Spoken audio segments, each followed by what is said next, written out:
آج ہم بات کریں گے ڈرامہ سیریل من مست ملنگ کی لاسٹ ایپیسوڈ میں کیا کسی نے ایسا سوچا تھا کہ من مست ملنگ کا اینڈ جو ہے وہ اتنا شاندار ہونے والا ہے۔ سب لوگوں کے ذہن میں یہی تھا کہ کبیر جو ہے وہ واجد کی سچائی سامنے لے آئے گا اور واجد کو سزا ہو جائے گی، لیکن ڈرامہ بنانے والوں نے کیا ہی ڈرامے کا اینڈ لکھا ہے اور کتنا ہی خوب لکھا ہے۔ بہت ہی مزے کا اس کا اینڈ ہوا، جہاں ہی کبیر جو ہے وہ واجد کے لیے کوئی ٹھوس ثبوت ڈھونڈنا چاہ رہا تھا، تو جیسے ہی واجد کے جاننے والے کو اس نے کڈنیپ کیا تو اس نے اس کو ایک ویڈیو دکھائی جس میں واجد کی ساری سچائی جو تھی وہ سامنے تھی۔ اور کیا کسی کو پتہ تھا کہ اسما جو ہے اپنے بھائی کو اور اپنے باپ کے مرنے کا اتنا دکھ کر رہی تھی، لیکن مین وجہ جو ہے وہ وہی تھی کیونکہ وہ واجد کے عشق میں گرفتار ہو چکی تھی، اور یہاں تک کہ اس نے مبین سے جو ہے نا وہ اپنی ڈیورس لے لی اور اپنے ہونے والے بچے کو خود ہی اپنے ہاتھوں سے قتل کر دیا۔ یہ سب کچھ ہوا جو ہے وہ من مست ملنگ کی لاسٹ ایپیسوڈ میں، اور کبیر کی وائف جو ہے جو کبیر سے اتنی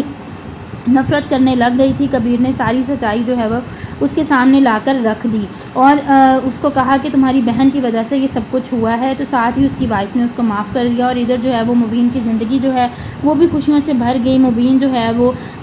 جیل سے واپس آ گیا اور مبین کی بیوی وفا نے اس سے معافی مانگی۔ کیا کسی کا دل اتنا بھی بڑا ہو سکتا ہے؟ ہاں جی جناب، اس ڈرامے کا اینڈ کچھ بہت ہی اچھا ہوا ہے۔ مبین نے اپنی وائف وفا کو جو ہے وہ معاف کر دیا اور اس سے کہا کہ میں اپنی بیوی کو در بدر کے دھکے جو ہے وہ کھانے نہیں دے سکتا، اس لیے تم جو ہے وہ اسی گھر میں ہمارے ساتھ رہو گی۔ اور ادھر اسما جو ہے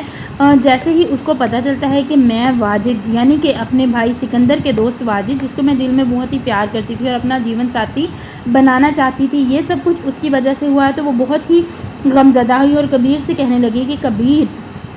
تم نے واجد سے بدلہ نہیں لینا، واجد سے بدلہ جو ہے وہ میں خود لوں گی۔ لیکن یہاں پر جو ہے وہ ڈرامے کا اینڈ جو ہے وہ تھوڑا برا دکھائی دیا گیا، کیونکہ ہونا تو یوں چاہیے تھا کہ واجد کو جیل ہو جانی چاہیے تھی یا پولیس ہی اس کو سزا دیتی، لیکن جیسے ہی اسما کو ان سب چیزوں کا پتہ چلا، وہ واجد کے گھر خود جاتی ہے اور کہتی ہے واجد میں تم سے شادی کرنا چاہتی ہوں۔ جیسے ہی واجد کہتا ہے اچھا تم مجھ سے شادی کرنا چاہتی ہو، تو واجد اپنی ساری حقیقت جو ہے وہ اسما کے سامنے بیان کر دیتا ہے۔ کہتا ہے کہ بچپن میں تمہارے باپ نے مجھے 2 ٹکے کا کہا تھا اور میں نے سب سے پہلے تمہیں پھنسایا، پھر تمہارے باپ نے مجھے تم سے جدا کیا اور مبین سے تمہاری شادی کر دی، لیکن پھر میں نے مبین کے خلاف بھی تمہیں کیا اور بھڑکایا اور تم مبین سے علیحدگی ہو گئی ہے تمہاری۔ ٹھیک ہے، اسما نے جو ہے وہ واجد کو اپنے ہاتھوں سے قتل کر دیا، اور ادھر کبیر جو ہے وہ اور اس کی وائف، اس کے تو رومانٹک سین ہی ختم نہیں نہ ہونے والے تھے، وہ ایک دوسرے کی باہوں میں باہیں ڈالے بیٹھ گئے۔ یہ پاکستانی ڈراموں میں نہیں ہونا چاہیے۔ بہرحال اب تو سب کچھ ہی ہو رہا ہے، اور ساتھ ہی جو ہے وہ اسما کو جیل ہو گئی جب پتہ چلا کہ اس نے واجد کو قتل کر دیا، اور ادھر اس کی بہن جو ہے وہ کچھ عرصے کے بعد اپنی بہن کو جیل میں ملنے کے لیے آتی ہے، تو اسما جو ہے وہ اپنی بہن سے کہتی ہے کہ تم مجھے معاف کر دو، میری وجہ سے جو ہے وہ ہمارا خاندان اجڑ گیا ہے، اور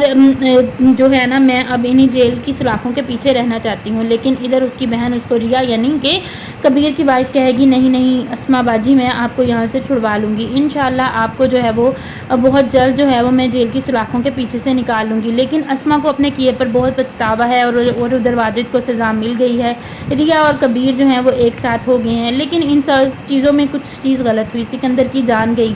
ان کے گھر کا پہلے تو باپ کی ڈیتھ ہو گئی، پھر اس کے بعد جو ہے سکندر کی ڈیتھ ہو گئی، جیسے کہ اسما کا گھر